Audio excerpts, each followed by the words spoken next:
So getting an award from both Christendom and the Washington Post, somebody didn't do their background checks. When I received Dr. O'Donnell's letter about the St. Catherine of Siena Award, my first thought was, why me? There are lots of women who deserve this award. Why put me on the list up so top to the top? But then it occurred to me that I had done something that no one else ever had or ever would do. I married Warren Carroll.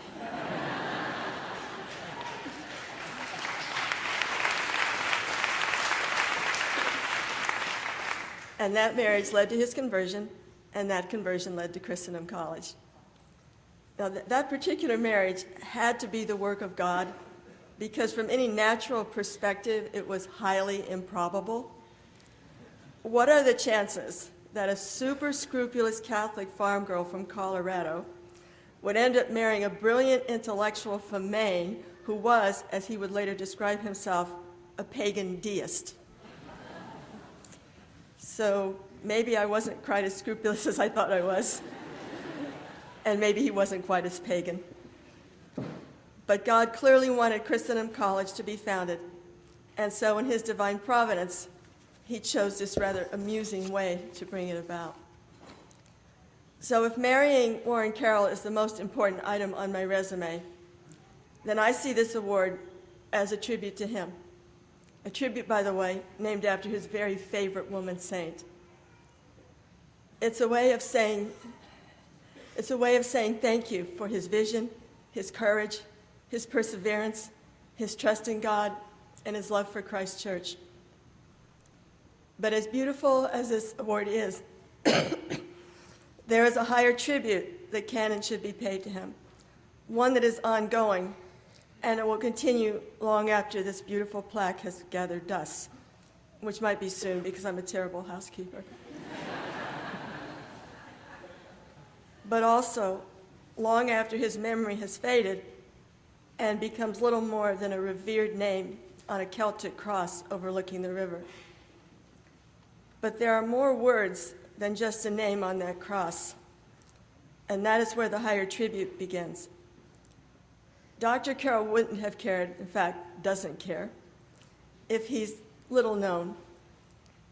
But he dedicated his life to making sure that those words that are on his grave marker and what they stand for are never forgotten as long as Christendom College exists. The hundreds of classes he taught, the millions of words he wrote, can be distilled into the famous 5 words that he called the watchwords of Christendom College. Truth exists, the incarnation happened. In Latin, ratio et fides. What is the foundation of reason? Truth exists. What is the foundation of faith? The incarnation happened. What more is there to know? These words were the purpose of the founding of Christendom. They've sustained this enterprise through all the trials of the building of Christendom. And now they are proclaimed in the glory of Christendom, over which Dr. O'Donnell is presiding. That truth and that faith are his legacy. And all the Christendom College alumni, which you soon will be, who base their lives on those words, are paying tribute to Dr. Carroll. But far more importantly, they are placing Jesus Christ at the center of their lives because he is the truth and he is God incarnate. And wherever our alumni are, whatever they do, they will be helping to bring about the new springtime in the church to build the civilization of love. In his next to last lecture at Christendom, just a few months before he was unable to give any lectures anymore, he spoke about the horrors of the communist conquest of Vietnam and Cambodia, horrors which sprang precisely from a denial of truth and of the incarnation. He concluded that talk with these words to the students in the audience and to all Christendom College students. He said,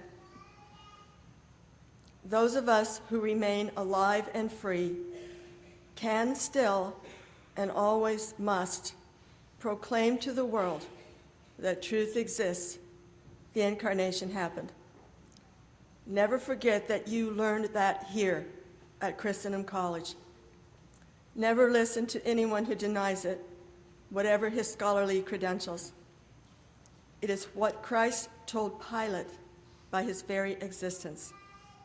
It is our hymn of salvation.